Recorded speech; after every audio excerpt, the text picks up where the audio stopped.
It was anything but a restful Sunday for many in St. Francis County. Snapped power lines, toppled trees, and even some collapsed buildings all left behind from a powerful storm that swept through overnight.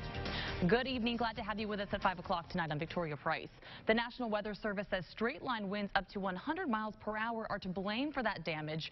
We know that at least one person was sent to the hospital as a direct result, and the county judge has issued a verbal emergency declaration for St. Francis County. From Colt to Caldwell to Forest City, first responders have been out all day clearing roads and taking in that damage. KRK4's Price McKeon making the trip to Forest City today to meet folks who some frightening situations for some of those families. Frightening, very frightening, Victoria, from what I'm hearing from people. When we were driving there, we saw trees toppled over, trees snapped in half, power poles floating in the middle of intersections, dangling by wires. We even met one couple who told me a tree trapped them inside their home. It just makes me want to cry. Forest City high school sweethearts cling on to each other outside their home Sunday. Just glad we're okay. Stephanie Reagan says seconds saved their lives.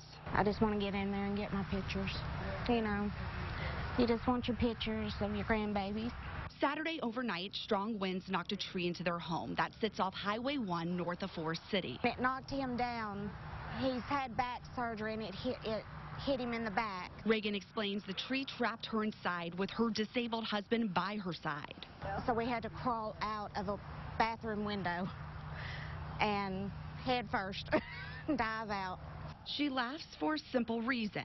I've cried enough today. Storm damage and storm cleanup weren't hard to find across St. Francis County. As I walked up the stairs, rain is pouring down through the roof, through the ceiling. I said, uh-oh. And neither were positive attitudes like Nylea Nelson's. Blessed.